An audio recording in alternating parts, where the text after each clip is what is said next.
তালেব আলী এসে হাজির হয়েছে, বলছে হুজুর মুনাজাতের তো সম্মিলিত মুনাজাতের তো দলিল পেলাম। বললাম আলহামদুলিল্লাহ বাবা, সম্মিলিত মুনাজাতের যদি দলিল পাওয়া যায় তো আমার পুরাতন ব্যবসাটা আমি আবার চালু করতে পারি। আমি আগে মুনাজাতের ব্যবসা করে খেতাম, বহুত পয়সা।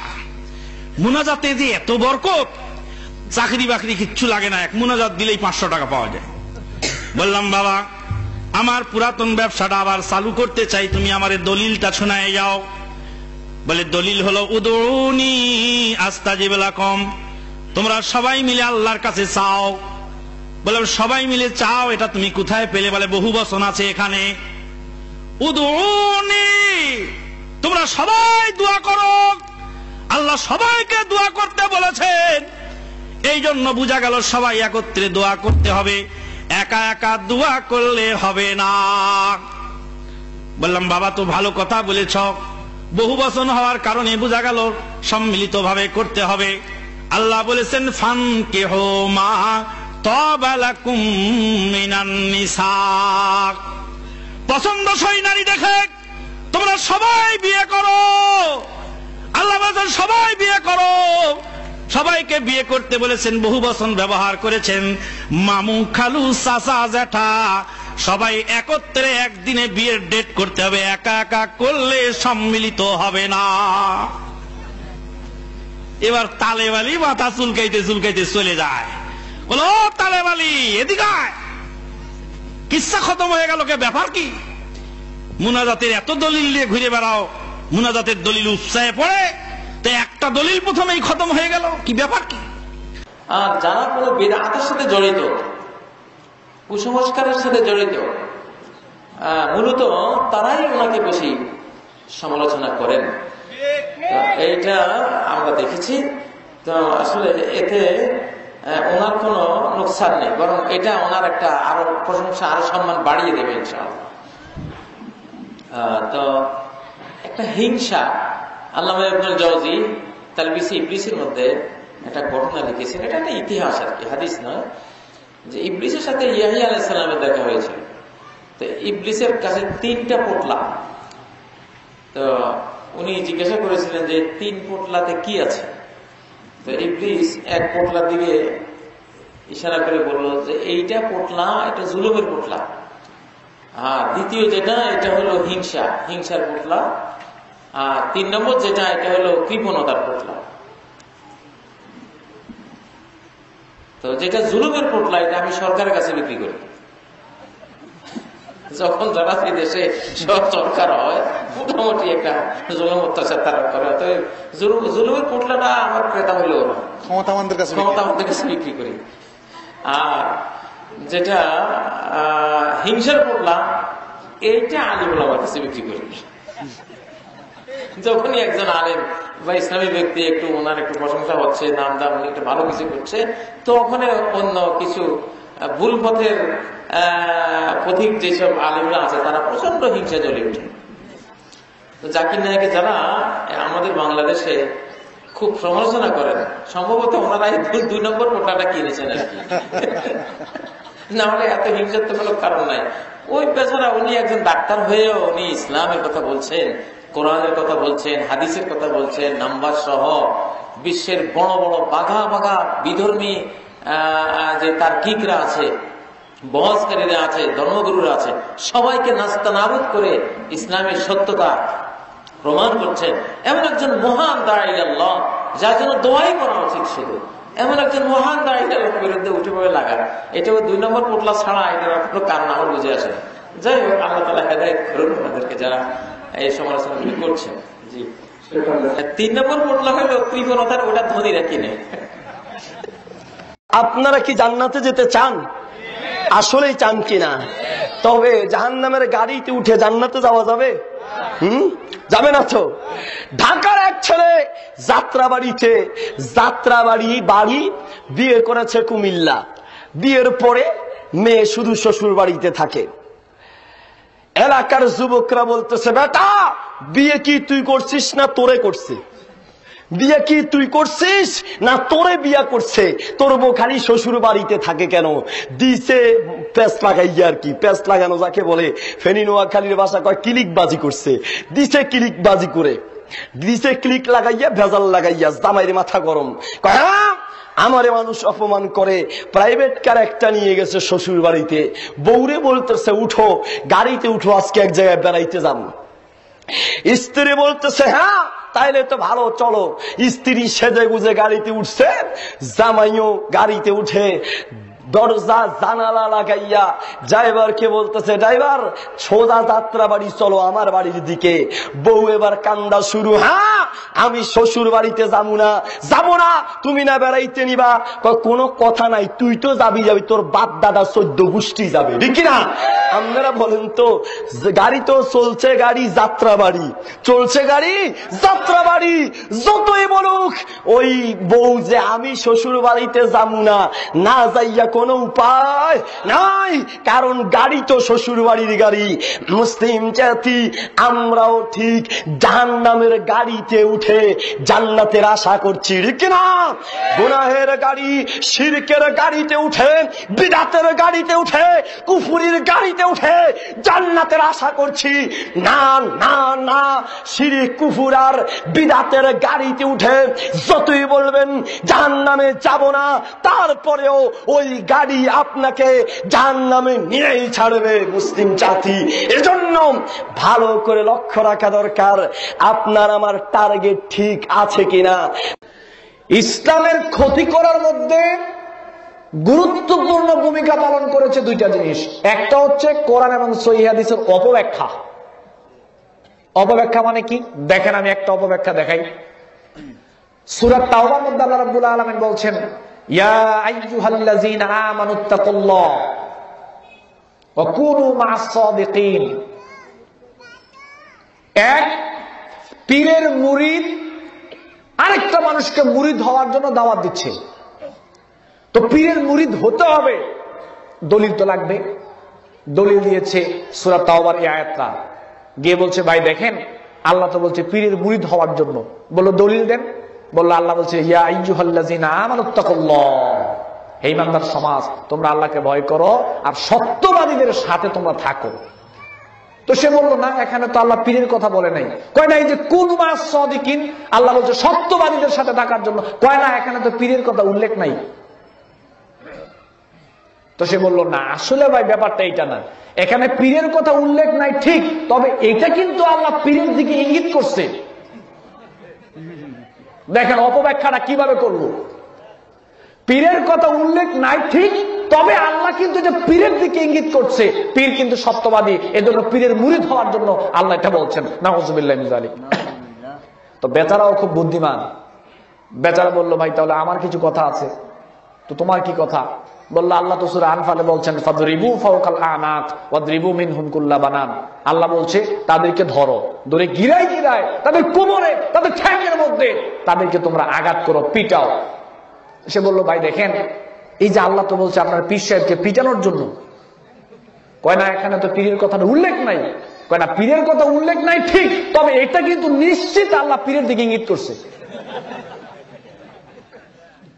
অপব্যাখ্যা সব জায়গায় চলে না। দিনের মারাত্মক একটা অংশ ক্ষতি করেছে শুধুমাত্র কোরআন এবং হাদিসের অপব্যাখ্যা। অনেক পীর সাহেবরা নিজেদেরকে নবীর বংশধর হিসাবে মনে করে। এইরকম দাবি সম্পর্কে ইসলাম কি বলে? ভারতে একটা কূপের মধ্যে এক লোক পড়ে গেছে, তো পড়ে সে চিৎকার করতেছে ভাই ভাই সাহেব আওলাদে রসুল গের গিয়া। মানে আওলাদে রসুল কূপে পড়ে গেছে। মানুষ তো শুই না হায় হায় রে আওলাদে রসুল পড়ে গেছে, জীবন দিয়ে তারা সবাই তারা উদ্ধার করে দেখে মেথর, ওই এলাকার মেথর। তুই তুই কোন দিন আওলাদে রসুল হলি? কয় মিয়া আমি আদমের আওলাদ না? আদম আল্লাহ নবী রসুল না? আল্লাহ আমাদের পীর সাহেবেরা কোন সেই হিসাবে কয় কিনা কি জানে, সেই হিসাবে তো আমাদের আমরা মুরিদেরা আমরা যা আছে মেথড তো সুদের সবাই আওলাদের আছে।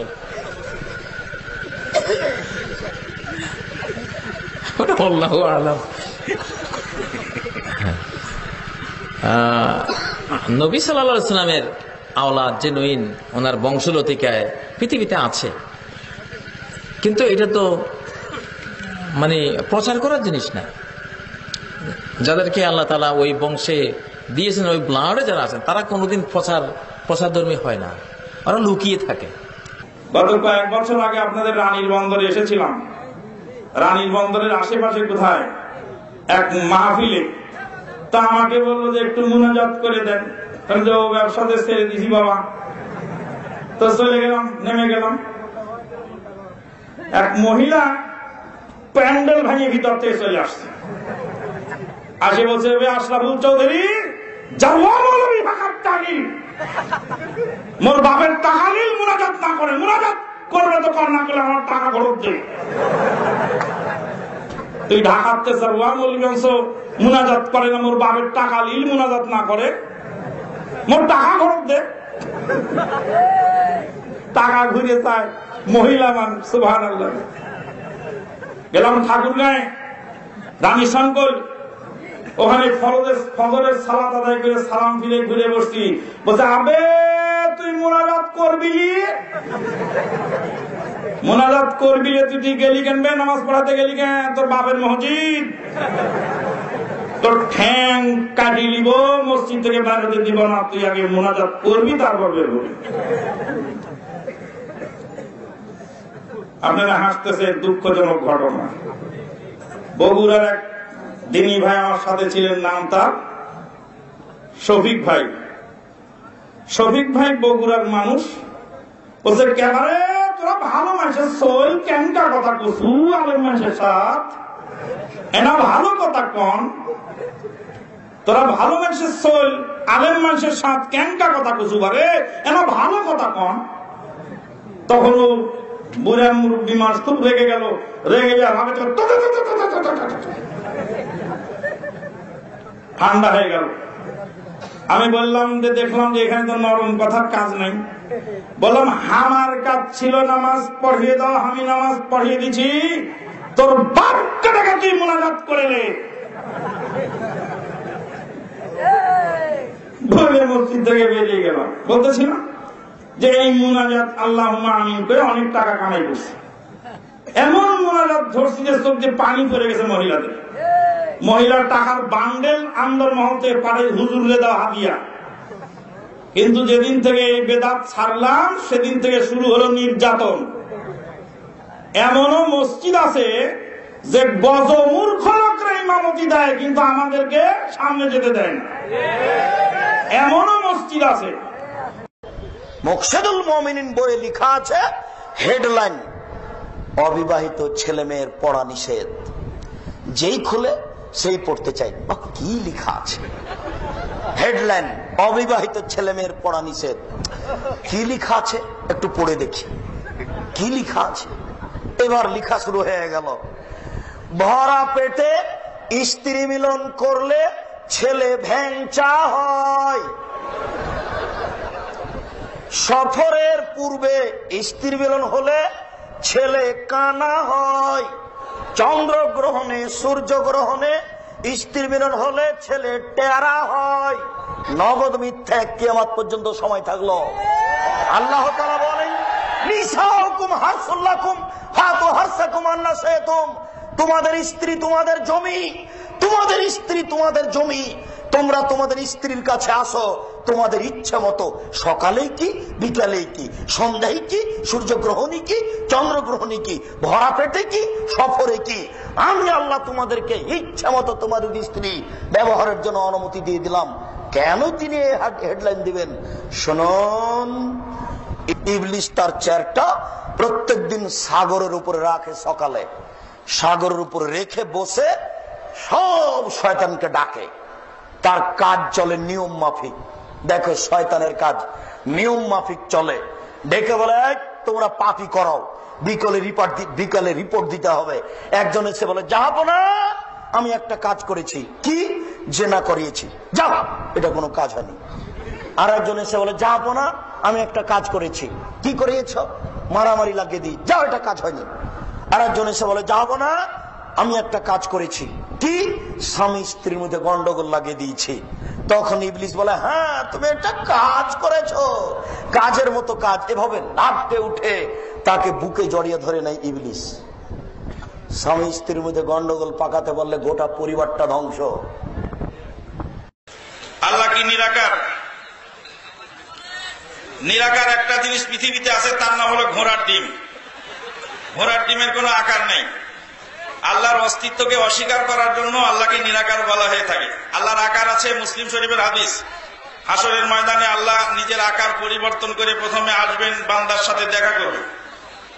পরবর্তীতে বান্দারা বলবেন যে আপনি আমাদের আল্লাহ নন। আল্লাহ পাক তখন আসল আকৃতিতে আসবেন। মুহাম্মদ সাল্লাল্লাহু আলাইহি ওয়াসাল্লামকে সৃষ্টি না করলে আসমান জমিন কিছুই সৃষ্টি হতো না। লাউলা কালামা খালাকতুল আফলাক, হাদিস হলো made in China. Made in China আছে না? Made in China, made in Jinjira, made in Sialkot. আল্লাহু আকবার। এটা হলো হাদিস। উতলুবুল ইলমা ওয়ালাউ কানা বিসসিন। চীন দেশে ইলম হাসিল করতে যাও। মদিনা ওহী নাযিল হচ্ছে আর পাঠাচ্ছেন নবী চীনে। এটা হলো মেড ইন চায়না। এই হাদিস গ্রহণযোগ্য নয়। আল্লাহ পাক বান্দাকে সৃষ্টি করেছেন তার ইবাদতের জন্য। ওমা খালাকতুল জিন্না ওয়াল ইনসা ইল্লা লিয়াবুদুন। বান্দাকে সৃষ্টি করেছেন ইবাদতের জন্য। আর মানুষ ছাড়া, জিন ছাড়া অন্যান্য যে মাখলুকাত আছে এগুলি সৃষ্টি করেছেন মানুষের খেদমতের জন্য। হুয়াল্লাযী খালাকা লাকুম মা ফিল আরদি জামিআ। অতএব আল্লাহর সৃষ্টির উদ্দেশ্য কোরআন দ্বারা প্রমাণিত হলো। মুখে দাড়ি ব্যতীত ইমামতি করা যাবে কিনা? মুক্তাদিরা যদি সবাই দাড়ি চাঁচা হয় তখন জায়েজ হবে। হানাফি মাযহাবের মেয়েদেরকে বিবাহ করা যাবে কিনা? বিয়ে করে দেখেন যায় কিনা। আহলে সুন্নাত ওয়াল জামাতে আধ্যাত্মিকতা অর্জন করার কোন সুযোগ আছে কিনা? আধ্যাত্মিকতা মানেই হলো মারিফত, আর মারিফত মানেই হলো মায়ের পথ। তাবিজ কবজ ব্যবহারের কোন সুযোগ আছে কিনা? মায়ের পথ মানে কি হাসবেন না? একজন পীর সাহেব একটি সুন্দরী রমণীর দিকে তাকিয়ে আছে, অনেকক্ষণ ধরে তাকিয়ে আছে। তখন মুরিদান বলছে, সি সি সি আস্তাগফিরুল্লাহ, হুজুর আপনি কি কাম করেন? একজন বেগানা রমণীর দিকে তাকিয়ে আছেন। বলছে, বাবা শরীয়তের দৃষ্টিতে তুমি নাজায়েজ বলছো, মারেফতের দৃষ্টিতে আমি এই মহিলার সৌন্দর্য দেখছি এবং আল্লাহর প্রশংসা করছি। এরই নাম হলো মারেফত। দুনিয়ার যত নোংরামি কাজ আছে মারেফতের মাধ্যমে করা সম্ভব। ধন মোহাম্মদের দিয়া গেছে, আল্লাহ গায়েব হইয়া মোহাম্মদের ধন খাজায় লইয়া বসে আছে কোথায়? আজমিরে। কেউ ফিরে না খালি হাতে, খাজারে তোর দরবারে। চাইতে জানলে রয় না কাঙ্গাল, এক নিয়ত যে জন করে। এক নিয়ত করে দেখেন যে চাবে সেটাই পাবে। বর্তমানে সব ওয়াজ করেছেন যে আমি একটা ট্রেনে যাচ্ছিলাম, এক লোক হঠাৎ করে এসে বলতেছে, হুজুর দোয়া করবেন, এবার আমার হজ হয়ে যাবে। হজ হয়ে যাবে মানে এবার হজ হয়ে যাবে। হজ যাচ্ছে তুমি, যে হজে যাচ্ছি না, তুমি এক জায়গায় তৃতীয়বারের মতো যাচ্ছে। এক জায়গায় তৃতীয়বার গেলে হজ হবে, এটা আবার কোন কথা? হজে মাথায় পাগড়ি, মুখে দাঁড়িয়ে দেখতেছি, আর কোন জায়গায় 3 বার গেলে হজ হয় তাও জানেন আপনি কিসের মৌলবী? আমি তো জানি এক জায়গায় একবার গেলেই হজ হয়, 3 বার কোন জায়গায় গেলে হজ হয়। এবার আমি আজমিরে যাচ্ছি, তৃতীয়বারের মতো আজমিরে তৃতীয়বার গেলে হজ হয়ে যায়। যে সেখানে গেলে আর কি হয়, যে যা চাবেন তাই পাবেন। ভাগ্যক্রমে সেই মুরিদ বেচারা এক চোখ কানা। তো জিজ্ঞাসা করলাম যে মানুষের শরীরের সবচেয়ে মূল্যবান সম্পদ কি? বলে যে চোখ। আপনার 3 বার গেলেন আর চোখটা চাই আনলেন না বাবার কাছ থেকে, অন্ধই রয়ে গেলেন। সময় তো বুঝতে মুসলমানও বিশ্বাস করে হিন্দুর মতোই। এই এলাকাতে কাহিনী বক্তব্য শুনে শুনে আপনাদের অভ্যাস। খুলনাতে আমি বক্তব্য গেছি, বক্তব্য যখন 1 ঘন্টা হয়ে গেছে তখন মহিলারা বলছে যে কি ব্যাপার, কথা বলছে কেন, বক্তব্য দেন না কেন, বক্তব্য কখন দিবেন? 1 ঘন্টা যখন হয়েছে তখন বলছে চলো যাই, বাড়ি যাই, আর বক্তব্য দেবে না। এই তো আপনার নীতি। আমি আপনাকে ওই কাহিনী শোনাতে আসিনি যে আপনি বলবেন বাপের বেটা আছে, বলতে পারে, এমন কিছু বললো। কি বললো জি? সে তো জি কি যে বললো, এরকম কথা শোনাতে আসেনি। একটা কথা এমন ভাবে আপনার ভিতর দিয়ে যাবে, কেটে ছিঁড়ে চলে যায়, যেন 20 বছর পরেও যেন মনে থাকে, এই জন্য এসেছি। বরিশালের এক বক্তা সাহেব ওয়াজ করতেছেন, মহিলাদের ওয়াজ। সহিহ হাদিস জয়ীফ হাদিস এগুলি ধার ধারে না। ওয়াজ করতে দেন বরিশালের বক্তা কয়, মা গো মা, স্বামী যদি তোমাদের কাড্ডা কুড্ডা ফিটাইয়া ফুটাইয়া কিলাইয়া গুতাইয়া রাস্তায় উঠাইয়া শরীরের কোন জায়গায় ছেদটা দেয়, বাপের ডে যাইয়া বিচার দিও না। বাপের ডে যাইয়া বিচার না দিয়া সবুর করে থাকা যাইতে পারো, ওই ছেঁচা দেওয়া জায়গাটু ভেস্তে চলিয়া যাইবে। মুসল্লি কয় সুবহানাল্লাহ। পিছন থেকে এক ট্যাটন লোক কয়, ও হুজুর, ছেঁচা দেওয়া জায়গা তো ভেস্তে যাইবে, বাকি টুক কই যাইবে? কয় হেইয়া কথা তো কেতা বলাই লেহে নাই। হেইয়া কথা কেতা বলাই লেহে নাই। কেতাব পড়া মৌলবী তুমি? ওয়াসাল করনি আল্লাহ নবীর দাঁত ভাঙার খবর শোনেন, সবগুলি দাঁত ফেলে দিলেন, জাল গল্প তো বানায় দিলে কেতাবের মধ্যে। আল্লাহ নবীর ইন্তেকালের পরে ওয়াসাল কারনি যখন খবর পেলেন, তখন তিনি কি আত্মহত্যা করেছিলেন? নবীর দাঁত নাই, আমার দাঁত থাকবে কেন? নবী বেঁচে নাই, আমি বেঁচে থাকবো কেন? দাবি তো তাই হওয়ার দরকার ছিল। বলে হেইয়া কথা তো কেতাব লেহে নাই। কেতাবটা একটু ভালো করে তো পড়তে হবে। তখন ওই ট্যাটন লোক করছে, হুজুর ওয়াজটা আর একটু ঘুরায় কোন। কয় কি কইতে হবে? কয় যে বলেন, মা গো মা, সেটা দেওয়া জায়গা ভেস্তে চলিয়ে যাইবে। আর বাবাদেরকে বলেন, বাবাজিরা, মাদেরকে যদি সেঁচে দেন পুরাটাই সেঁচে দিয়েন, যাতে পুরাটাই ভেস্তে যাইবার পারে। সেঁচে দিবেন তো পুরাটাই দেন, যাতে পুরাটাই ভেস্তে যাইবার পারে। আপনার ওয়াজের দাবি হলো এই। আজকে মানুষ ক্ষতিগ্রস্ত হচ্ছে কেন? আজকে যাচাই বাছাই করে দেখে না। আমি আপনাদেরকে বলতে চাচ্ছিলাম, সাহাবীরা দুরুদ শিক্ষার জন্য রাসূলের কাছে গেছেন, নিজেরা বানান নাই। আর আমাদের দেশে দুরুদের বাজার। কিছু দুরুদ আছে চা খাবার দুরুদ। বক্তা চা খাবে, অনেক ওয়াজ করতে করতে গলা শুকাই গেছে, এখন চা খাবার দরকার। এখন কি করতে হবে? সালাতুনিয়া বলে আপনাদেরকে লাগাই দিছে, আর বক্তা বসে বসে চা খাচ্ছে। কথা ঠিক কিনা? এটা কি আসলে রাসূলের দুরুদ না চা খাওয়ার দুরুদ? মুসলমান আবার বাঙালি কয়, বাপরে বাপ কি আশেকে রসুল রে, নবীর কি প্রেমিক রে, নবীর জন্য কি মহব্বত, 2 মিনিট পর পর দুরুদ পড়ে, 2 মিনিট পর পর দুরুদ পড়ে। কথা ঠিক কিনা? আমি বলতে চাই, যদি বক্তা যদি আশেকে রসুল হইতো, নবীর মহব্বতে দুরুদ পড়তো, নিজে চা খায় আপনাদেরকে দুরুদ পড়ায়, নিজে চা খাইয়া নিজেরা দুরুদ পড়ার দরকার ছিল। ঠিক কিনা? ও মা, আসতে অনেক সময় লাগলো, দুরুদ পড়লো না, যাইতে দুরুদ পড়ে না, ওই ওয়াজে উঠলে কিছুক্ষণ পরে দুরুদ ভুলে ওয়াজ ভুলে গেলেই দুরুদ স্টার্ট। কথা ঠিক কিনা? ওয়াজ ভুলে গেছে, দুরুদ স্টার্ট, গলা শুকাই গেছে, দুরুদ স্টার্ট। ঠিক কিনা? এটা হলো চা খাবার দুরুদ। এই দুরুদ দিয়ে আল্লাহ পাওয়া যাবে না, রসুল পাওয়া যাবে না। ঠিক কিনা? গত বছর লালমনিরহাটে গেছিলাম সেই মাহফিল করতে, তো রবি দাস আসছে আমার সাথে বাহাস করতে। রবি দাস করছে, মাদানি তোমার সাথে বাহাস করবো, বসো, তোমার এলেম আর আমার এলেম মাহফিল হই, তারপরে কার সাথে কার বাহাস হয় বুঝি। তোমার যদি বেশি হয় তো আমার উস্তাদের ডাকবো, আর আমার যদি বেশি হয় তো তোমার উস্তাদের ডেকে এনো, আর যদি সমান সমান হয় তো বাহাত চলবে, তাছাড়া বাহাত চলবে না। বসছে, বসার পরে বললাম, তোমাদের ধর্মে গরুর গোশত খাওয়া হারাম, তো গরুর চামড়া দিয়ে জুতা বানাইলে পড়তে লাগে বড় আরাম। গরুর গোশত খাওয়া হারাম, গোশত খাইলে দেবতার অবমাননা হয়, সেই দেবতার চামড়া দিয়ে জুতা বানায়, সেই জুতা পাই দিয়ে কোন লজ্জায় রাস্তায় হেঁটে বেড়াও। রবিদাস মাথা চুলকে উঠে চলে যায়, আপনার সাথে আমার বাহাত চলবে না, আমি চললাম। তোমার প্রথম রানে উইকেট পড়ে যায়, তুমি কয় নম্বরের খেলোয়াড়? তুমি এমন খেলোয়াড় যে প্রথম রানেই তোমার উইকেট পড়ে যায়। কিছু খেলোয়াড় আছে যে প্রথম রানেই উইকেট পড়ে যায়, খুব মজার খেলোয়াড়, আমার ছেলে খেলে বলা মাগার বল পায় না। তো এই হলো ঘটনাটা ঠিক ওরকম। এই ধর্ম যে মানুষের তৈরি, মানুষের তৈরি ধর্মের মধ্যে কোনো ফিনিশিং নেই। আজকে কিছু গোমর পাশ করে পরে যাব, আজকে আমাদের কিছু গোমর পাশ করে পরে এখান থেকে যাব। দেখেন, আপনাকে আমি পানি পড়া দিই, পানি পড়ার সময় দেখবেন পরে আস্তে আস্তে ফু দেওয়ার সময় এটা জোরে একটা ফু দেয় না, পরে আস্তে ফু দেয়, ফু জোরে দেয় পরে আসতে কেন? এটা একটা গোমর আছে, যেটা আসতে পরে, এটা যদি জোরে পড়ে আর আপনি যদি শুনতে পারেন, তা আপনি হুজুরকে বলেন, ধুর মিয়া, এটা তো আমিই পারি, আমার দেবো, আমি ফু দিব, আমার লাগতো না।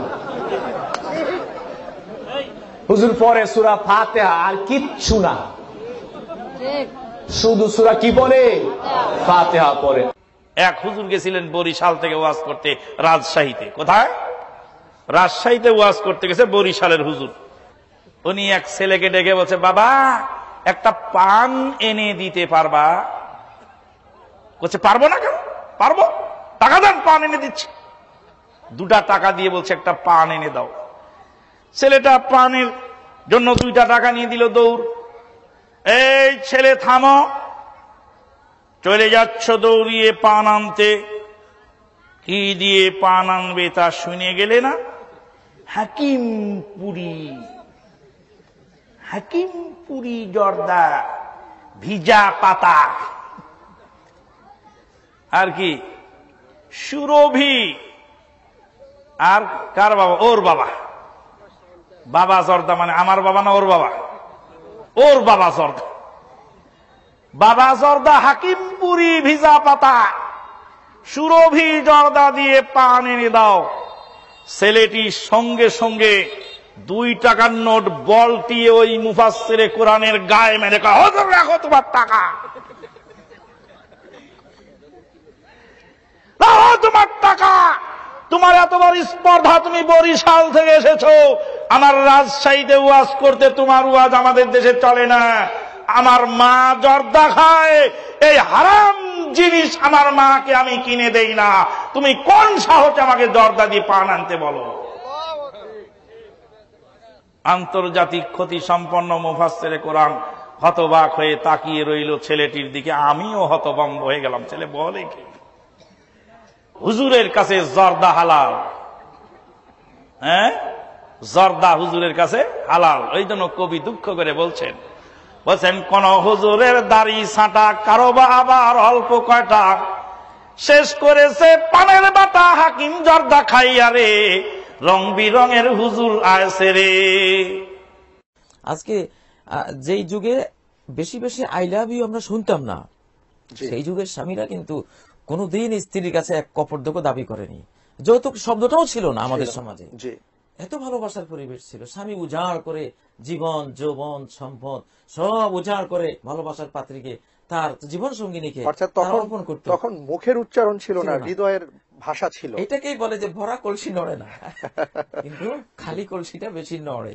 ভালোবাসা নাই তো এই জন্য প্রচারটা বেশি। খালি যে খালিটাতে তো কোনো কোনো কিছু দিয়ে পূরণ করতে হবে। একটা গ্লাসে যদি পানি না থাকে তখন বাতাস দিয়ে তো পূরণ সেটা হয়ে যায় অলরেডি। এখন আমরা ফাঁকা বলে দিয়ে এটাকে পূরণ করতে যাচ্ছি যে ভালোবাসা আর দয়া মায়া পাওয়া যাবে স্বামী স্ত্রী বন্ধনের মধ্যে। বয়ফ্রেন্ড আর গার্লফ্রেন্ডের মধ্যে চর্যবৃত্তি পাওয়া যাবে, চুরি করে অপকর্ম করার কাজ পাওয়া যাবে, ঠকানো পাওয়া যাবে, প্রতারণা পাওয়া যাবে। 6 মাস থেকে তারপরে চলে গেছে, সিম কার্ড সব পাল্টে ফেলছে, আর পাত্তাই পাওয়া যায় না কই যে গেছে। এইভাবে কিন্তু হবে। তারপরে অনেক হামলা হচ্ছে, মামলা হচ্ছে, হত্যা পর্যন্ত করা হচ্ছে। জি, হত্যা, জি, এগুলি হবে।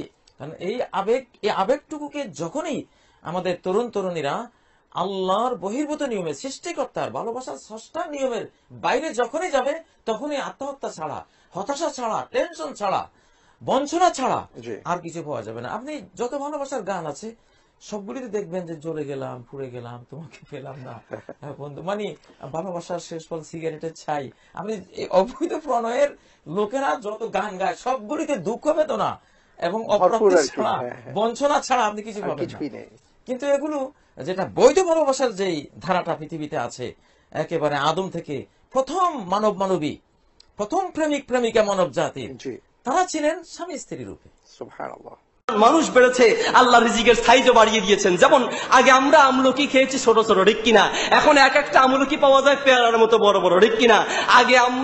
আগে আমরা ডিম খেয়েছি সাদা ডিম, এখন সাদা ডিমও পাওয়া যায়, লাল ডিমও পাওয়া যায়। মানুষ যদি আরো বাড়ে আল্লাহ হয়তো কালা ডিমের ব্যবস্থা করে দিবেন। সুবহানাল্লাহ, পারেন কিনা? সুতরাং আমরা আগে বড়ই খেয়েছি ছোট ছোট, এখন এক একটা বড়ই পাওয়া যায় বাজারে আপেলের মতো বড় বড়। মানুষ বেড়েছে, সাইজও বাড়িয়ে দিয়েছেন। আল্লাহ বলে কত খাবি খা, খেতে খেতে শুয়ে যা, থেকে উঠে আবার খা, মাথা ঘুরালে আচার খা, না কমলে ডাক্তারের কাছে যা, তারপরেও খা, এরপরেও খা, মাগার আল্লাহর রিজিক কমবে না। একা পীর সাহেবের জিকিরের পদ্ধতি এক একটা। কে বলছেন শুধু আল্লাহ আল্লাহ আল্লাহ আল্লাহ, এবার ঝুঁকাইতে থাকবেন। এইটার মাথা ঝুঁকাইতে হবে জিকিরের সময়। এইটা পদ্ধতি দেওয়ার মালিককে বলেন না, ইবাদত হবে আল্লাহর। পদ্ধতিটা হবে কার? রাসূলের। রাসূলের জিন্দেগি ভরে হাদিস খুঁজে দেখুন তো কোথাও বলছেন কিনা না জিকিরের সময় মাথা উপরে নিচে করতে হবে। কোন জিকিরে আবার ডাইনে বামে আছে, কোন দিকে আবার এখানে গুতা মারার সিস্টেম আছে।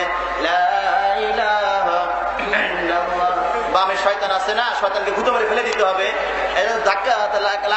সাথে সাথে এখানে ধাকিয়েও মারতে হবে, নাহলে শয়তান পালাবে না। এইটা এক পীরের সাহেবের জিকির। আর এক পীর সাহেবের আমি সিডিতে দেখলাম আরব দেশে অনেক পীরের ইয়ে আছে, আরব দেশে কিছু কিছু দেশে আছে এক পীরের লাফানি পীর জিকির করতেছে আল্লাহ আল্লাহ আর খালি লাফাইতেছে, উপর দিকে নিচ দিকে নামে। আর এক পীর দেখলাম ট্যান্সের মতো করে গোল হয়ে দাঁড়াইছে, এদিকে হাত ধরে লা ইলাহা ইল্লাল্লাহ, সব জায়গায় ড্যান্স চলছে, এখানে চলবে না কেন? এখানেও ড্যান্স চলছে। আর এক পীরের জিকির দেখলাম এখানে এক জায়গায় দুজন সামনে সামনে দাঁড়িয়েছে, এইটা হলো সামনে, এটা পিছনে, সবার ভাগে একটা ছেলে ছেলে পড়ছে, আর একজনের ভাগে ছেলে পড়ে একটা মেয়ে পড়ছে। বুঝতে পেরেছেন? এখন ছেলে দুটা মেয়েদের জিকির করতেছে। জিকিরের সিস্টেম কি? একবার লা ইলাহা বলে এদিক যাবে আর ওই দিক যাবে, লা ইলাহা ইল্লাল্লাহ, আবার উঠে লা ইলাহা, আমার দেখি দুজন মিটমিট করে হাসে, বলে মজার জিকির হচ্ছে তো, হ্যাঁ খুব মজার জিকির হচ্ছে। নাউযুবিল্লাহি মিন যালিক। এই যে 100 রকমের পদ্ধতি ঝাঁকা ঝাঁকিরের জিকির, এগুলো কোরআন হাদিসে কোথাও নাই। জিকির করবেন আল্লাহর পদ্ধতি হবে রাসূলের, যে জায়গায় ঝাঁকি দিতে বলছে ওই জায়গায় ঝাঁকি। প্রশ্ন করেছেন আমরা এলাকার মসজিদে 20 রাকাত তারাবি সালাত আদায় হয়। আচ্ছা, আমার এলাকার মসজিদে 20 রাকাত তারাবি সালাত আদায় হয়, আমি কি সেই মসজিদে 8 রাকাত পড়বো? আপনি আসলে এখানে বলবো আমরা এলাকার মসজিদে 20 রাকাত সালাত আদায় হয়, কিন্তু যে সমস্ত মসজিদগুলিতে 20 রাকাত তারাবির সালাত আদায় হয় সেই মসজিদগুলিতে তারাবির সালাত হয় তুফান মেলের গতিতে। তুফান মেল মানে কি? এত দ্রুত তেলাওয়াত হচ্ছে যা কোনো বুঝার শোনার সুযোগ নেই, এত দ্রুত রুকু সেজদা হচ্ছে যা কোনো ধীর স্থিরতার সুযোগ নেই। তাই এমন তারাবি এগুলি খেলতামাশা, এগুলিতে না গিয়ে আপনি ধীর স্থিরতার সাথে আপনার ঘরে, এটা যেহেতু নফল সালাত ঘরেই হলো উত্তম, আপনি ঘরে আদায় করবেন, এটি হলো আপনার জন্য ভালো। ওই সমস্ত জামাতে যাওয়ার দরকার নেই। আল্লাহু আ'লাম।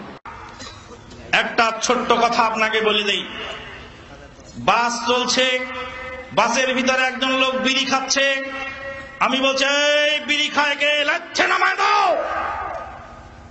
ওই সুপারভাইজার গাড়ির মধ্যে বিড়ি খায় কে, ওকে লাচ্ছে নামায় দাও, ওর ভাড়াটা আমার কাছ থেকে নিয়ে যাও।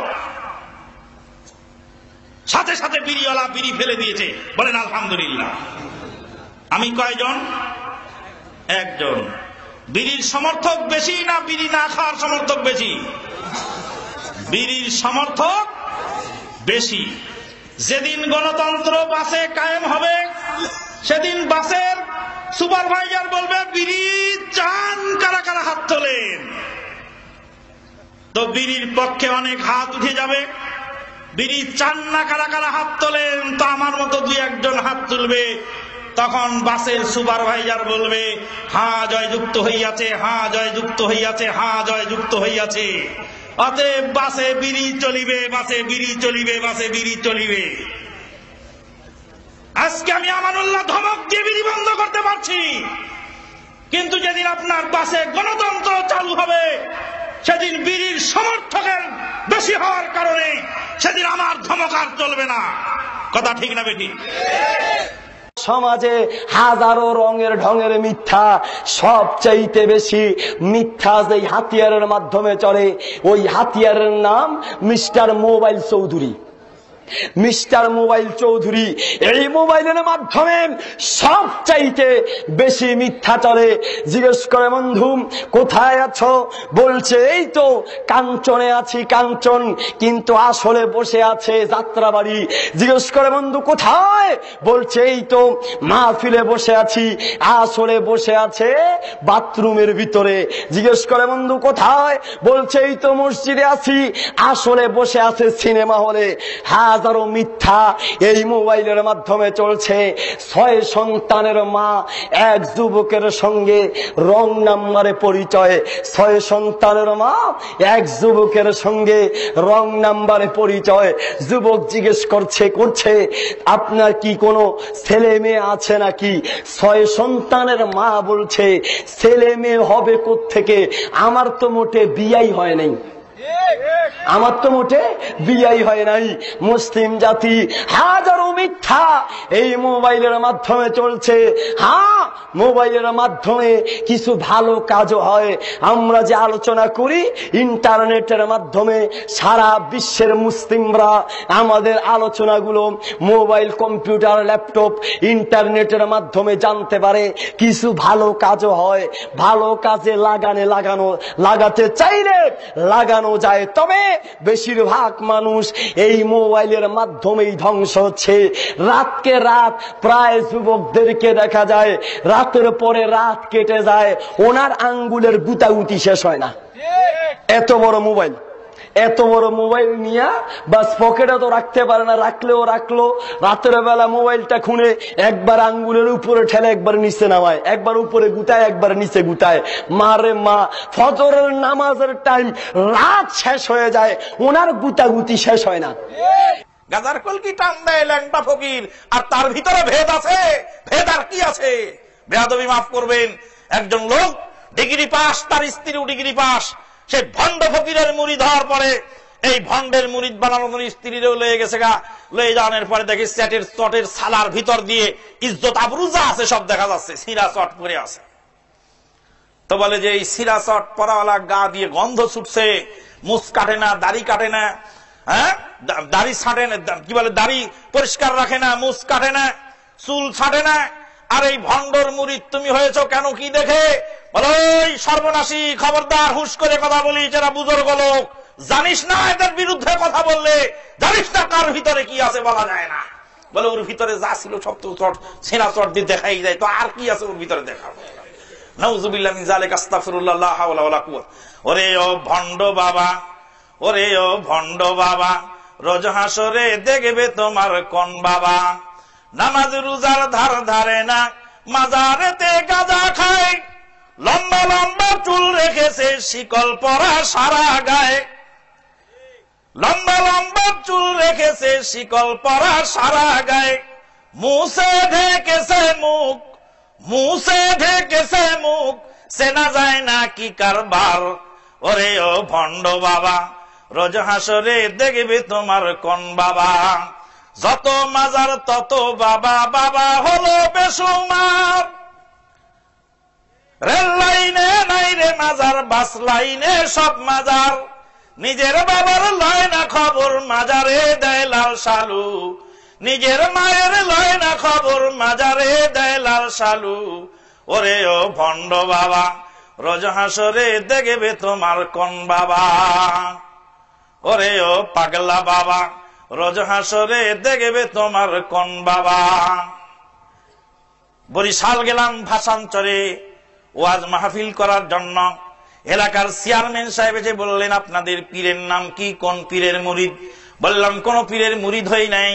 পৃথিবীর বুকে সবচেয়ে বাড়তি হলো দুইটা জিনিসের। কয় জিনিসের বাড়তি? একটা হলো ইরিধান আর একটা হলো মুরিদান। ইরিধান আর মুরিদান, এই দুটার ফলন বেশি। বললাম কোন পীরের মুরিদ হয় নাই। আমাদের পীরের নাম নবী মুহাম্মদুর রাসূলুল্লাহ সাল্লাল্লাহু আলাইহি ওয়াসাল্লাম। শাফাআতের জন্য হাসরের ময়দানে সিজদায় পড়ে যাবেন। মাকামে মাহমুদের মধ্যে কত লক্ষ বছর, কত কোটি বছর পার হয়ে যাবে। আল্লাহ রাব্বুল আলামিন বলবেন, ইয়া মুহাম্মাদু ইরফা রাসাক ওয়াসালতু তাওয়াশফিতু শাফা। হে মুহাম্মদ সাল্লাল্লাহু আলাইহি সাল্লাম, তোমার মাথা তোলো, তুমি সুপারিশ করো। যা সুপারিশ করবে তাই আজকে পূরণ করা হবে, যা চাইবে তাই তোমাকে দেওয়া হবে। আল্লাহ নবী বলেন, উম্মত রে, কত লক্ষ বছর সিজদায় পড়ে থাকবো আমি, কত কোটি বছর সিজদায় পার হবে পৃথিবীর কেউ জানে না, আমিও জানি না। আমাদের নবী মুহাম্মদুর রাসূলুল্লাহ সাল্লাল্লাহু আলাইহি সাল্লামের তরিকা মুহাম্মাদি কথা বলার সঙ্গে সঙ্গে এলাকার চেয়ারম্যান সাহেব বললেন, বুঝা গেল আপনাদের বাবা নাই। আমাদের বাবা নাই, যার পীর নাই তার শির নাই। কেউ বলে যার পীর নাই তার শির নাই, যে কেউ বলে যার বুজুর্গ নাই তার বুজুর্গ শয়তান, আবার কেউ বলে যার পীর নাই তার বাবা নাই, লাওয়ারিস। আমি বললাম, চেয়ারম্যান সাহেব, বাবা আছে তবে সংখ্যায় কম। বাবা আছে, তবে সংখ্যায় কম, অত বেশি বাবা নেই। যত মাজার তত বাবা, বাবা হলো বেসুমার। রেল লাইনে নাই রে মাজার, বাস লাইনে সব মাজার। নিজের মায়ের লয় না খবর, মাজারে দেলার শালু। ওরে ও ভণ্ড বাবা, রোজ হাসরে দেখবে তোমার কোন বাবা। হুজুরের দোষ তো পাইলে আল্লাহ দিলে ছাড়া চাই না, ঠিক কিনা? হুজুরে নিজের বউ নিয়ে হাঁটতেছে, দেখছো নি কত বড় বেয়াদব হুজুর, বউ মাইলা লই আরে, ঠিক কিনা? জামা যদি একটু বড় হয় হুজুরের কাপড়ের দাম বাড়াইছে, ছোট হইলে টেডি হুজুর, পেট বড় হইলে পরের খানা খাইতে খাইতে পেটটারে জাহান্নামের তাগারি বানাইছে, ঠিক কিনা? ও মা যদি আমার মতো শুকনা হয়, কয় না মাদ্রাসা করে লাভ কি, খাইতেও পারে না। দাওয়াত খাইতে যাই একটু বেশি খাবেন, হুজুররা পরের খানা পাইলে এরকম বেশি খায়, কম খাইলে হুজুর আজকে আর কয় জায়গায় দাওয়াত আছে, একটু কম খাবেন, আর কয় জায়গায় দাওয়াত আছে, ঠিক কিনা? আবার কিছু মানুষ বাংলাদেশটা হুজুররা শেষ করছে, ঠিক কিনা? কুত্তা মরে, ছাগল মরে, বিড়াল মরে, পশু মরে, জানাজা হয় না। বাংলার জমিনে যদি ওলামায়ে কেরাম না থাকতো, তোমার মরণটা কুত্তার মতো জানাজা ছাড়া হইতো, ঠিক কিনা? বক্তৃতার নামে ইসলাম ধ্বংস করার একটা বড় মাধ্যম চলছে, যা আমার ভাঙাচোরা বিদ্যা দিয়ে দীর্ঘদিন থেকে তদন্ত করে আসছে। আমি বলি না আমার কথাই চূড়ান্ত, তবে আমি যেটুকু বুঝি তার ভিত্তিতে বলে আসছি যে এইভাবে দিন প্রচারের কোনো সুযোগ নেই। দিন নির্ধারিত সময়ে প্রচার করতে হবে, 12 মাসই প্রচার করতে হবে, স্বার্থ ত্যাগ করে প্রচার করতে হবে। সম্মানিত উপস্থিতি, আমি এবছরের সফরে আসাম, বিহার, ঝাড়খণ্ড, বেঙ্গল, ইন্ডিয়ায় 4টা দেশে প্রোগ্রাম করতে লেগে দেখলাম যারা উর্দু ভাষায় বক্তব্য দিচ্ছে তারা আরো বেশি মিথ্যা কথা বলছে বলে আমার তদন্তের দাবি। তার মানে আমি 5-6টা প্রোগ্রামে উপস্থিত হলাম, শ্রোতা বাঙালি, তবে বক্তারা প্রায় সব উর্দু ভাষী। উর্দু ভাষার ক্ষমতা খুব বেশি, ভাষাটার শক্তি খুব বেশি, ওর পাওয়ার খুব বেশি। বলছে খুব ফটফট ফটফট করে, যে উর্দু বলছে মনে হচ্ছে যে মাঠঘাট ফেটে যাচ্ছে। বসে থাকলাম, 11টার সময়তে আমি মঞ্চে গেলাম। মঞ্চে গিয়ে জনগণকে জিজ্ঞাসা করলাম, সন্ধ্যা থেকে এখন পর্যন্ত যে বক্তব্য শুনলেন বলেন একটা যে কি শিখলেন? কেউ বলে না কথা। আমি তো রাত 8টায় এসেছি, এখন 11টা। দীর্ঘ সময় ধরে আমি কান ধরে আছি, কান লাগিয়ে আছি বক্তব্যের দিকে। আমি নিজেও একটা কথা ধরতে পারিনি যে আপনারা কি বুঝলেন আর কি শুনলেন। তার মানে আমিও বুঝতে পারিনি যে উনি কি বললেন। সভাপতি সাহেবকে বললাম যে বলেন সভাপতি সাহেব, সন্ধ্যা থেকে আপনি কি শুনলেন? সভাপতিও বেকায়দাই, সভাপতিও এখন খুঁজে পায় না সন্ধ্যা থেকে উনি কি শুনলেন। জনগণ, সভাপতি সবাই বেকায়দাই। এবার আমি সভাপতি সাহেবকে বলছি যে গাড়ি থেকে নেমে একটা ঘরে ঢুকলাম, দেখি আপনার বক্তা 3 জন মোবাইল নিয়ে খেলাচ্ছে, ছোকরা 3টে, চোখে চশমা আছে, দাড়ি ছোট সাইজের আছে, চুস্ট পায়জামা পরে আছে, টাকনুর নিচে পায়জামা আছে। তা বললাম, এই তুমি কি করো? আমি শিক্ষক, আজকে বক্তব্য দিতে এসেছ? জি। তো তুমি তো ফাসেক, তুমি কি বক্তব্য দিবে?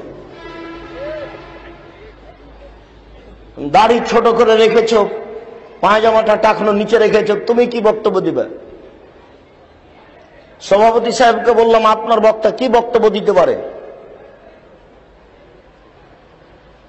আবার বেদ শুনবে, বেদ শুনুন। ধর্মকে ফাঁকি দেওয়া মানে নিজেকে ফাঁকি দেওয়া। এক ভাইয়ের দোকানে দেখেছি তাবিজ ঝুলানো। ভাই আমাদের দিনী ভাই, তাবিজ দোকানের মধ্যে ঝুলানো আছে। হতভম্ব হয়ে গেলাম, যে আমাদের দিনী ভাই তাবিজ বেচে নাকি। বললাম ভাই আপনি তাবিজ বিক্রি করেন? কয় একটু বসেন প্লিজ স্যার, একটু নাস্তা খান, চা খান। একজন এসে বলল আমাকে 2টা তাবিজ দেন। কয় তাবিজ যে বেশি না, ঝুলায় রাখছেন কেন? কয় ঝুলায় রেখেছি, মানুষ তাবিজ দেখে চাবে, আমি বলবো তাবিজ বেচা হারাম। আল্লাহু আকবার। দিনের দাওয়াত যে মানুষ কত কৌশলে দিচ্ছে, আমি আশ্চর্য হয়ে গেলাম। বলছে তাবিজ ঝুলায় রেখেছি আমি, লোকেরা তাবিজ দেখে আমার কাছে কিনতে আসবে, তা আমি বলবো যে তাবিজ দেওয়াও হারাম, ব্যবহার করা হারাম, বেচাও হারাম। আমার দোকানে তাবিজ না থাকলে চাইতে আসবে না তো, আর চাইতে না আসলে এই কথা বলার সুযোগ হবে না। আপনি কি মাদানী ভাই মনে করেছেন, স্যার আপনি কি মনে করেছেন আমি তাবিজ বেচা লোক? আমি তাবিজের বিরোধিতা করার জন্য দাওয়াতি কাজ শুরু করেছি। আমি যখন মেহেরপুরে মাহফিল করতে যাই, গিয়ে দেখি একটা জমিনের মধ্যে কোনো বেড়া নাই। বেড়া বুঝেন তো, শাকসবজি করলে পরে, মূলা ক্ষেত, দাঁড়া ক্ষেত করলে পরে আমাদের গ্রামের মধ্যে শোলা দিয়ে অথবা বাঁশের কঞ্চি দিয়ে বেড়া দেওয়া হয়। কিসের জন্য? মানুষের জন্য নাকি? যাতে মানুষ এই শাকসবজি না খেতে পারে, এই জন্য বেড়া দেওয়া হয়।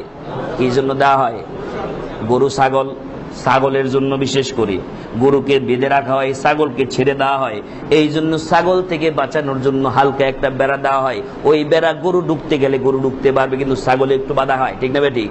আমি গিয়ে দেখি মেহেরপুরের মধ্যে এমন সুন্দর সুন্দর বাগান, সবুজ পাতাগুলি। আমি আশ্চর্য হয়ে গেলাম, কি ব্যাপার, এত মাইলছে মাইল পাতার বাগান, অথচ একটারও বেড়া নাই। এই দেশে কি ছাগল নাই? হুজুর ছাগল আছে, ছাগলে খায় না।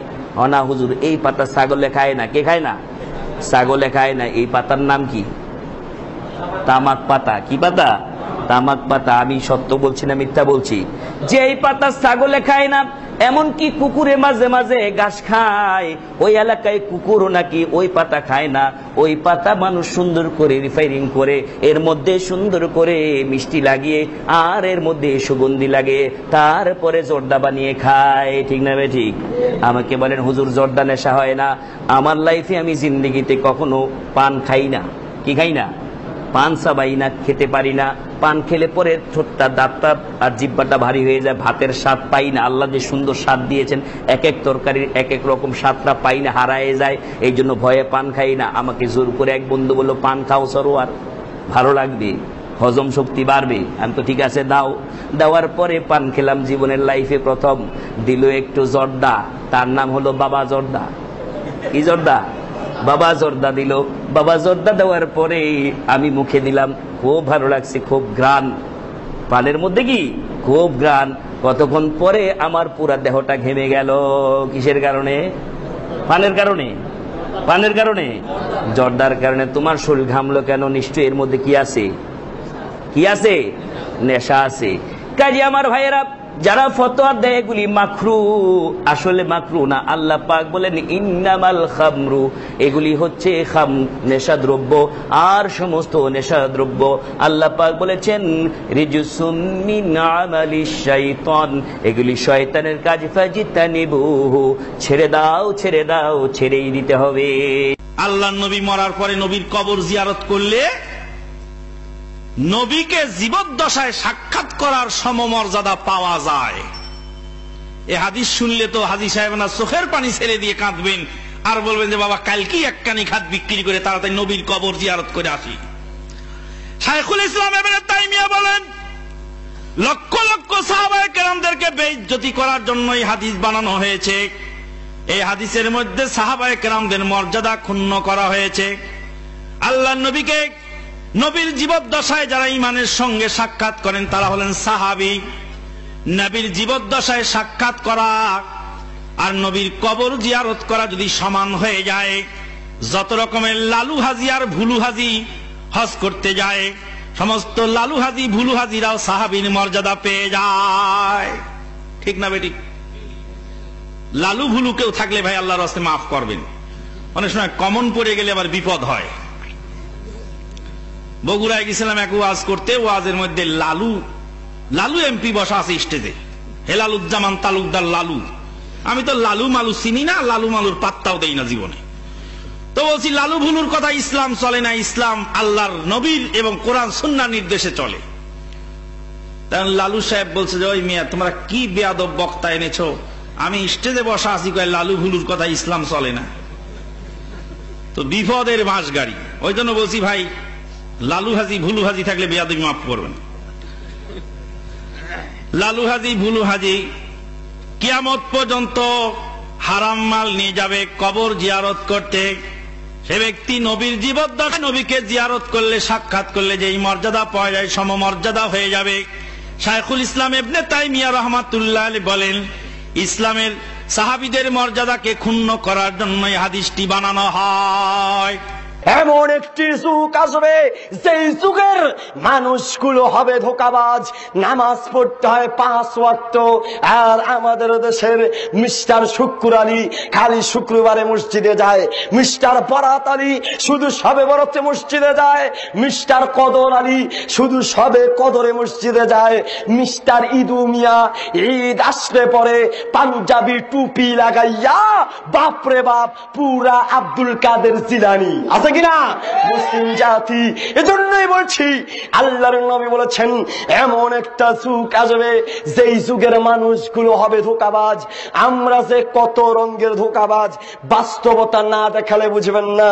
একটা নোট ছিঁড়ে গেছে, ছিঁড়া নোটটার নিয়ম ট্যাপ পাইলে ট্যাপ, ট্যাপ যদি না পায় ঘাম, ঘাম যদি না পায় মুখের স্যাপ দিয়া কোন রকম জোড়া লাগাইয়া সন্ধ্যার সময় দোয়া করে আল্লাহ কারেন্টটা নেও।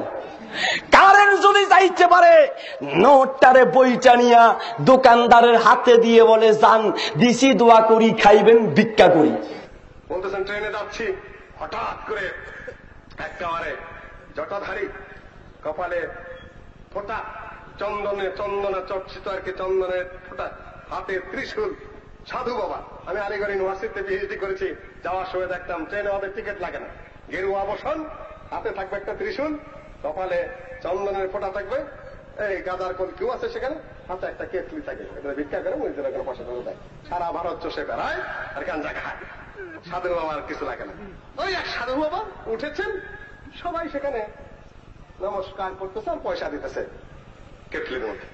তো কতক্ষণ দেখার পরে আমি সাধু বাবাকে জিজ্ঞাসা করলাম যে সাধু বাবা একটা প্রশ্ন করতে পারি? সাধু বাবা কথা বললেন না, কথা না বললে শুধু বললেন তার মানে পারো, স্বল্প ভাষিত। তো মুরিদরা বলতেছে যে আপনি সাধু বাবার সাথে কথা বলেন, আপনি জানেন উনি কে? উনি হিমালয়ের পাদদেশে তপবনে, তারপরে গভীর অরণ্যে জঙ্গলে বহু জায়গায় সাধনা করে সিদ্ধি লাভ করে একেবারে ওই অবতারত্ব লাভ করে ফেলেছেন, আর আপনি তার সাথে হুজুর মশাই কথা বলবেন? কত জায়গায় দেখবেন যে অনেকে শিকলও করে আসে, আজমিরে 14 বছর খেদমত করে হুজুরের কাছে তাবার রাখলে শিকল বান্ধে 14 বছর যাবৎ ঘুরতেছে। আরে আল্লাহ তার শিকল বান্ধিতে কে কইছে ছাগল গায়েগা? তার মধ্যে দুর্গন্ধ পোকা আমাদের ঘুরতেছে, কয়েক জিনিস আছে, জিনিস আছে, ল্যাংটায় থাকলে তো আরো কয়েক জিনিস আছে, জিনিস যখন দেখাই যেতেছে, কাপড় তার পরে নাই।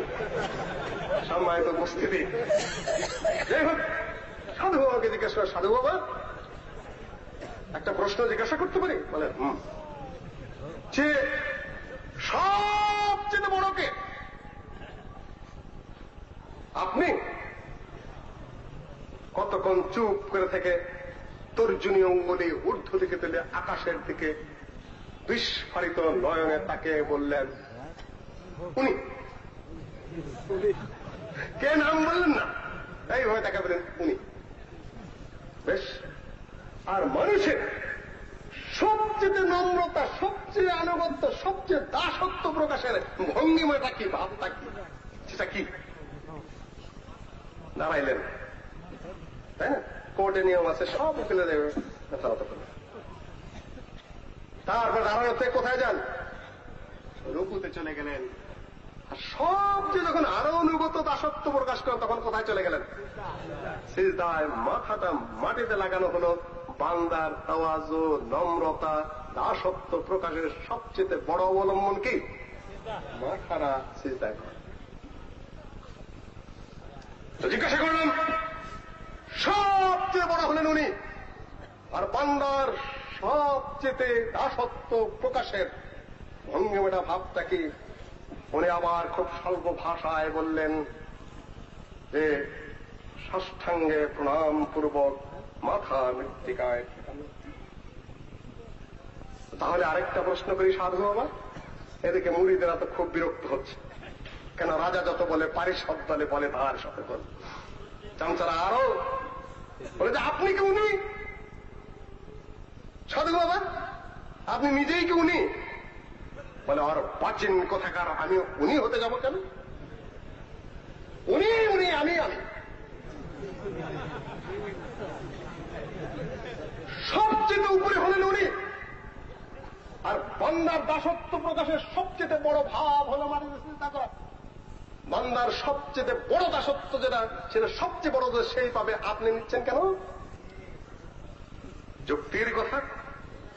সাধু বাবা তখন হতভম্ব হয়ে বললেন, যার বাঁচেন এটা কি আমাকে দিচ্ছে না আমি নিচ্ছি? আমি তো মাধ্যম মাত্র। বান্দার দাসত্বটা, এর দাসত্বটা আর বহিঃপ্রকাশটা আমি শুধু ভগবানের কাছে পৌঁছে দিচ্ছি। সাধু বাবা তাহলে আরেকটা প্রশ্ন আসে, আপনার সবচেয়ে উপরে যে আপনার ধর্মের, তিনি কি আপনার চেয়েও ক্ষমতার দিক থেকে কম নাকি? এই প্রশ্ন কেন যে আপনি নিয়ে তার কাছে পৌঁছাইতে হয় আর তিনি নিচে নিতে পারেন না? তার মানে তিনি আপনার চেয়েও দুর্বল। আর আপনার চেয়ে তিনি দুর্বল, তিনি সবচেয়ে উপরে হয় কি করে? তিনি ধরো আপনার সাথে এক স্তর নিচেই আছেন। এক পথে আসতেও হয় আপনার সর্বোচ্চ হতে হবে, আর সিজদাটা আপনি পাবেন। আর তিনি যদি সর্বোচ্চ হয় তাহলে আপনার সামনে সিজদা হবে না, তার জন্যই হবে।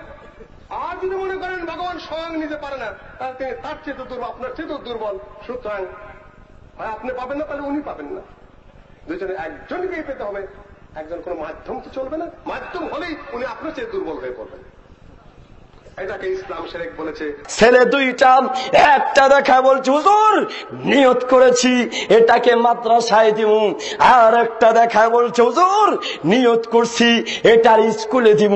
যেটারে মাদ্রাসায় দেওয়ার নিয়ত করছে ওটা ডান দিকে তাকালে মনে হয় বাম দিকে তাকাইছে, কানা বড়া ল্যাংরা লুলা যা আছে হুজুর নিয়ত করছি এটারে মাদ্রাসায় দিব। আর যেটার চেহারা চাঁদের মতো ফক ফক করে, নায়কের মতো দেখায়, হুজুর নিয়ত করছি এটার স্কুলে দিব।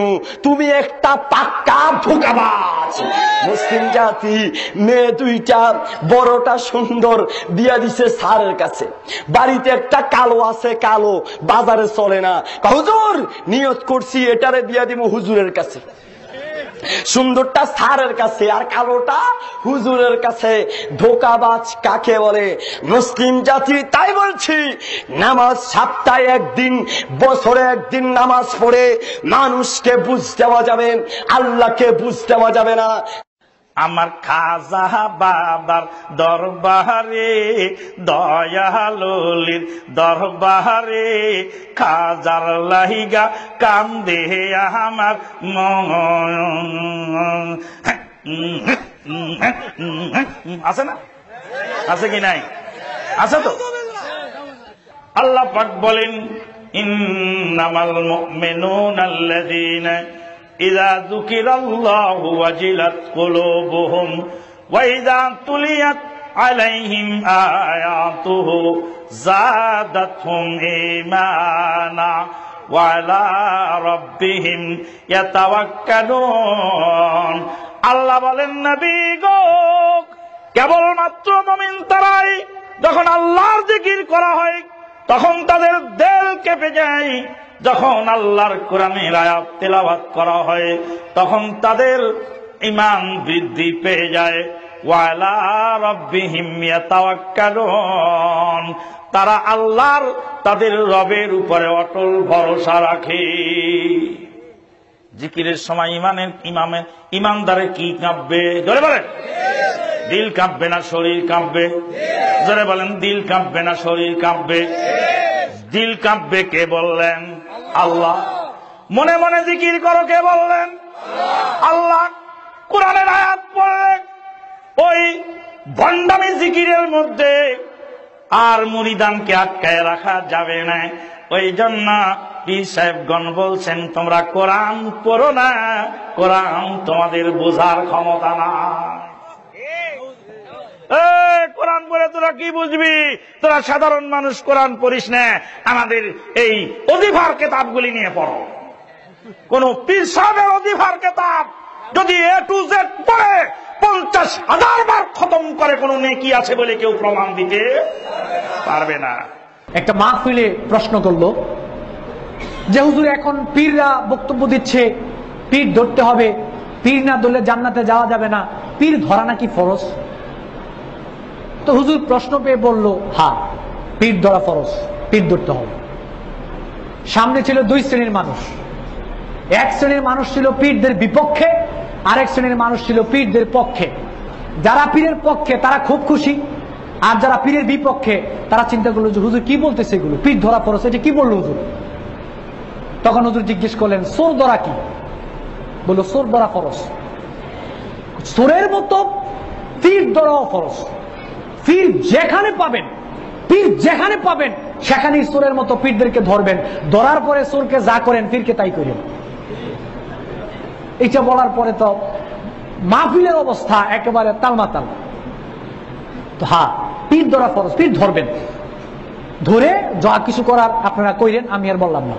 যেহেতু ইসলামে এগুলোর কোনো স্থান নাই, এখানে ইসলামে বিধানও আছে, ওই বিধান অনুযায়ী আপনারা করতে পারবেন, পরকালে আপনাদের জবাব দিতে হবে না। এই ঢাকার শহরে এমনও মসজিদ ছিল যেখানে গিয়ে জোরে আমিন বললে মসজিদ ধুয়ে নিত না? আমাকে একবার বলেছিল এক মসজিদ ধুয়ে দেওয়ার জন্য কুমিল্লার বরুড়া থানায়। জোরে আমিন বলাতে বলছে জোরে আমিন বলেছে কেনা, মসজিদ ধুয়ে পরিষ্কার করে দিয়ে যাও। তাই বললাম যে হুজুর আমি তো জোরে আমিন বলে মসজিদটারে নাপাক করে দিলাম, আমি জোরে আমিন বলাতে আপনার মসজিদটা কি হয়ে গেছে, নাপাক হয়ে গেছে, ধোয়া লাগবে। তো আমারে দিয়ে ধুয়াইলে তো নাপাকি আরো খাবরাইব, আপনার মসজিদ আপনি ধুয়ে দেন। ঢাকার শহরে এই যে শত শত মসজিদ, যেই ঢাকাকে বলা হয় মসজিদের শহর, আল্লাহর মেহেরবানিতে শত শত মসজিদে প্রায় প্রত্যেক মসজিদেই জোরে আমিন বলে সালাত আদায় হচ্ছে। একজন, দুইজন, 5 জন, 10 জন, কেউ না কেউ সালাত আদায় করছে, আলহামদুলিল্লাহ। কাজ ভালোটাই যখন বেশি হয়ে যায় তখন যে খারাপ হয়ে যায়, আদব যখন 1 চামচ বেশি হয়ে যায় তখন বেয়াদবি হয়ে যায়। উস্তাদ বললেন শাগরেদকে চেয়ারে বসো, আরে বাবা বসো, 3 বার বসতে বললেন। শাগরেদ এতই আদবের ঢেকি, বললেন উস্তাদজি আপনার সামনে চেয়ারে বসা বেয়াদবি, অতএব বসলাম না। উস্তাদ 3 বার নির্দেশ দিলেন, 3 বারে বসলেন না। এরপরে আদবের কিছু থাকলো? আদব আলীকে বলছিল ডাব গাছ থেকে ডাব পারো, আদব আলী বলছিল উস্তাদ নিচে থাকবে, উপরে আমি ডাবের গাছে উঠবো, এত বড় বেয়াদবি হবে না, উস্তাদ তোমার ডাব তুমিই পারো। আদব যখন 1 চামচ বেশি হয় তখন বেয়াদবি হয়। চায়ের মধ্যে 1 চামচ চিনি বেশি হলে চা শরবত হয়ে যায়। খাদ্যের মধ্যে, তরকারির মধ্যে 1 চামচ লবণ বেশি হয়ে গেলে তরকারি অখাদ্যে পরিণত হয়। লবণ ছাড়াও চলে না, লবণ বেশি হয়ে গেল bad ad. Bad ad, bad মানে খারাপ, আর অ্যাড মানে সংযোজন। ইসলামের মধ্যে যেটা বেদাত ওটাই ইংরেজিতে ব্যাড অ্যাড। বিদআত শরীয়তের মধ্যে নতুন সংযোজন, যেটা শরীয়তের অনুমোদিত নয়। তাহলে একটু বেশি করলে ক্ষতিটা কি? ক্ষতিটা তো ওই জায়গায় যে আপনাকে মার্জিন দেওয়া হয়েছে, 1 দানা বেশিও করার অধিকার নাই, 1 দানা কমও করার অধিকার নাই। এটাই চূড়ান্ত, এটাই শরীয়ত। ইসলামী শরীয়তের ইবাদত কি মুরগি রান্না করা, যে আপনার ইচ্ছা মতো লবণ তেল দিয়ে আপনি ভুনা করে খাবেন, আপনার ইচ্ছা মতো ঝালের পরিমাণ দেবেন? জর্দা খাওয়া হারাম, সেই হারাম ছাড়ার সুযোগ তোমার জোটে না। সিলেটে গেছিলাম ওয়াজ করতে। কোথায় গেছিলাম? সিলেট। সিলেটে ওয়াজ করতে গিয়ে জর্দা হারাম বলছি, 12 জন মুফতি আমারে ঘিরে ফেলছে। আমাদের এক উস্তাদ ছিলেন, উনিও জর্দা খেলেন। উস্তাদ খুব রেগে গেলেন, কয়ে তুই ঠেলা সামলা, তোরে মানা করি ফতুয়াবাজি কম কর, তুই শুনিস না, তুই ঠেলা সামলা। ঠেলা তো আমি সামলাবো, যে ঠেলা দিতে জানে সে সামলাতেও জানে। তাই মুফতিরা আসলো, কয় যে জর্দা খাওয়া হারাম তুই প্রমাণ করবি কোরআন থেকে। আল্লাহর কোরআন ছাড়া, রসুলের হাদিস ছাড়া হারাম হালাল নির্ণয় করার অধিকার কারো নয়। জর্দা কি কোরআন আছে? আল্লাহ কি কোরআনে কইছে জর্দা হারাম? রাসূল সাল্লাল্লাহু আলাইহি ওয়াসাল্লাম কি হাদিসে বলছে জর্দা হারাম? বলেন নাই। 12 জন মুফতি ঠেলায়, জনগণ কয়েকবার মাদানি পড়ছে বিপদে, বলে তুই থাম, সবুর কর। বললাম মুফতি সাহেব, আমি তো জানি টানি না কিছু, তালেবেলের মানুষ, আপনারা তো বড় মুফতি মানুষ। আচ্ছা, হিরোইনটা কি হালাল না হারাম? হিরোইন হারাম, ইয়াবা ট্যাবলেট ওটাও হারাম। কোরআন থেকে হিরোইন বের কর, ইয়াবা ট্যাবলেট বের কর। কোরআনে যদি ইয়াবা ট্যাবলেটের নাম না থাকে, হাদিসে যদি হিরোইনের নাম না থাকে, তো এটা কি হালাল? বললাম মুফতি সাহেব, পৃথিবীতে কিয়ামত পর্যন্ত কত লক্ষ কত কোটি আইটেমের হারাম দ্রব্য আবিষ্কার হতেই থাকবে। ইমাম আহমদ বিন হাম্বল রাহমাতুল্লাহ আলাইহিকে দেখে চিনা যেত না। আমাদের আজকে আপনাদের প্রধান বক্তা শায়েখ আব্দুর রাজ্জাক বিন ইউসুফ সাহেবের মতোই খানিকটা। আব্দুর রাজ্জাক বিন ইউসুফ সাহেবকে দেখে মানুষ সহজে চিনতে পারবে ইনি এত বড় মুহাদ্দিস, চেনা মুশকিল আছে। উনি গেছিলেন আমাদের পাবনায়, তো পাবনায় গিয়ে উজুখানায়, মসজিদের উজুখানায় গেছেন উজু করতে। তো এক ভদ্রলোক উজু করতেছেন, তো উজু করতে করতে তখন আব্দুর রাজ্জাক বিন ইউসুফ সাহেব বলছেন আসসালামু আলাইকুম। তো ওই লোক দেখছে যে এই লোক মুসল্লি মানুষ, তো সালাম দিল কেন? উজুর সময় তো সালাম দেওয়া নিষেধ। তা উজু টুজু করে উঠে বলছে ভাইজান, আপনাকে দেখে তো নামাজি নামাজি মনে হয়, নামাজ কালাম তো পড়েন, তাতে বোঝা যাচ্ছে। আব্দুর রাজ্জাক বিন ইউসুফ সাহেব নামাজি মুসল্লির মতো মনে হচ্ছে দেখে, নামাজ কালাম পড়েন তো বোঝা গেল, কিন্তু মাসলা মাসাল তো কিছুই শেখেন নেই। তো মাসলা মাসাল শিখেন নেই, তো কি মাসলা শিখতে হবে? বলছে উজুর সময় যে সালাম দেওয়া নিষেধ, ওটা তো জানেন না আপনি, উজুর সময় আর কোনোদিন সালাম দিবেন না। তখন আব্দুর রাজ্জাক বিন ইউসুফ সাহেব বলছেন, কে বলেছে উজুর সময় সালাম দেওয়া যাবে না? কে বলেছে? বলছে হাদিসে আছে। কোথায় আছে? লোক তখন বুঝে ফেলছে যে ইনার কথার ভয়েস শুনে তো সাধারণ মুসল্লি মনে হচ্ছে না, ভয়েসটা তো ফের অন্যরকম। আল্লাহ আকবার, সুবহানাল্লাহ বিহামদি। গল্প কিস্সা কইতে গেলে রাত ভোর হয়ে যাবে, কিস্সা বলতে চাচ্ছি না। বলতেছিলাম যে চিনতে পারেনি। আমি তো বাহরাইনে, আমি আমার বাসস্থান থেকে অফিসে সকাল বিকাল হেঁটে যাতায়াত করতাম। হেঁটে যাতায়াত করে এই কারণে, কারণ আমার ডায়াবেটিসের কিছু প্রবলেম আছে, যা হাঁটলে আমার একটু সুবিধা হয়। বাসাটা ওই জন্য অফিস থেকে খানিকটা দূরে নেওয়া হয়েছে। সকাল বিকাল হেঁটে যাই। তো একদিন সকালে হেঁটে যাচ্ছি আমার বাসস্থান থেকে বাহরাইনের আমার সেই ইসলামিক সেন্টার, হেদায়া সেন্টারের দিকে যাওয়ার পথে রাস্তায় দেখছি বাংলাদেশের কিছু তরুণ অরুণেরা, তারা ওখানে কনস্ট্রাকশনের কাজ করে, রাস্তার কিনারে কার্পেট বিছিয়ে বসে নাস্তা খাচ্ছে, রুটি খাচ্ছে, আপনার সবজি এবং দিয়ে কি বলে, হ্যাঁ সবজি দিয়ে রুটি তারা খাচ্ছে, ওখানে সবজি ডাল দিয়ে রুটি খাচ্ছেন। তো আমি যাওয়ার পথে বললাম আসসালামু আলাইকুম ওয়া রাহমাতুল্লাহি ওয়া বারাকাতুহু। ওরা মনে মনে আমারে ভাবলো যে আমি কোন আরাবিয়ান লোক, বাংলাদেশি মনে করেনি, আরাবিয়ান লোক মনে করে বসে, এই তোর আক্কেল হয় নাই, তুই আরব দেশে বাস করো কিন্তু মাসলা মাসাইল কিছু শেখো নাই, বেয়াদব আরবি বলতেছে আমাকে, আদব শিখাচ্ছে আর কি। বলছে খাওয়ার সময় সালাম দেওয়া নিষেধ জানো না? তো মনে করছে যে আমি আরবি মানুষ, যার ফলে বাংলায় বলে দিল। বোঝা গেল এক বুড়ি আর এক বুড়ি রে কয় নানি শাশুড়ি, নিজেই জানে না আর একজনকে তালিম দিচ্ছে। বিয়ের প্রথম রাত্রে একটি দোয়া আছে, যেই ব্যক্তি স্ত্রীর মাথায় হাত দিয়ে এই দোয়াটা পড়বেন তারা স্ত্রী দিয়ে কষ্ট পাবে না। দোয়াটা কি বলবো? জোরে বলেন, বলবো? মুরব্বীরাও শুনতে চায়, মনে হয় সামনে আসা আরো দুই একটা আছে। বলছি শুনুন, আল্লাহুম্মা ইন্নী আসআলুকা খায়রাহা ওয়া খায়রা মা জাবালতাহা আলাইহি ওয়া আউযু বিকা মিন শাররিহা ওয়া শাররি মা জাবালতাহা আলাইহি। আল্লাহর নবী বলেন, এই দোয়াটা যারা পড়বে তারা স্ত্রী দিয়ে কষ্ট পাবে না। বিয়ের প্রথম রাত্রে স্ত্রীর মাথায় হাত দিয়ে দোয়া পড়তে হয়। মুরব্বিরা বলবেন, হুজুর বিয়ে তো করছি 30-40 বছর শেষ, এখন কোন সাউসেজদা আছে কিনা একটু বলেন। না, সাউসেজদার কাফারার কোন সুযোগ নাই।